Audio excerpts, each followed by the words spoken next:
There's a story that is frequently used to illustrate what prevention is and what it is not. Susan and Fernando are fishing on a river when they see a man in the water. He's struggling to stay afloat, so Fernando drops his fishing pole and pulls the man out of the water. The man is sputtering and cold, and Susan calls an ambulance to take the person to a hospital. Susan and Fernando go back to fishing. Pretty soon they look upriver again and see a woman in the water. She's struggling too. So Fernando drops his fishing pole again and pulls the woman out of the water. Susan calls another ambulance to take her to the hospital. The friends return to fishing when they look upriver and see a whole group of people in the water. They're struggling to stay afloat. Fernando drops his fishing pole and starts hauling people out of the water. He looks up and sees Susan walking away. He calls to her to come help pull these people out of the river, and Susan responds that she's going upriver to find out why all the people are ending up in the water. Prevention services and strategies go upriver to find out what contributes to people abusing substances and needing treatment services. In this analogy, we want to know exactly what is causing people to fall into the river. Perhaps Susan goes upstream and finds a fence built to keep people away from the river has fallen and needs to be rebuilt. Or Susan finds a slippery slope running into the river and can plant vegetation on the slope to prevent people from falling into the river.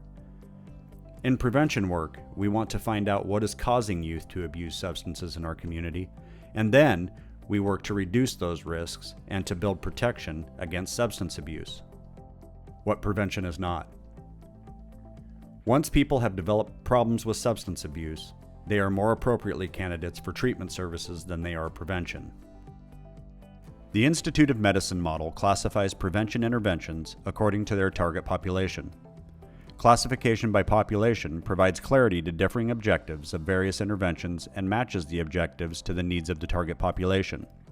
The model identifies the following categories based on level of risk: universal indirect, universal direct, selective, and indicated.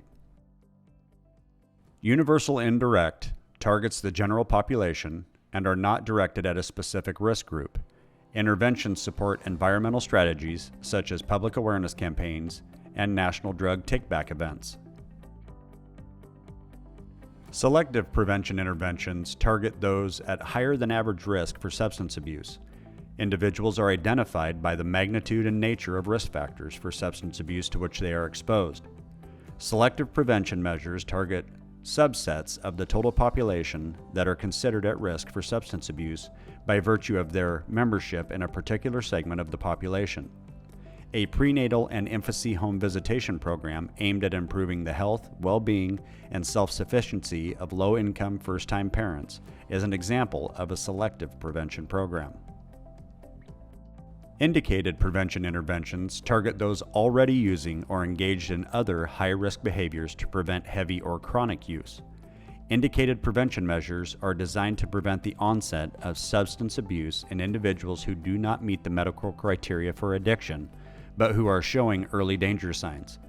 The mission of indicated prevention is to identify individuals who are exhibiting problem behaviors and to involve them in special programs such as working with a school-based prevention specialist to build resiliency and develop healthy life skills.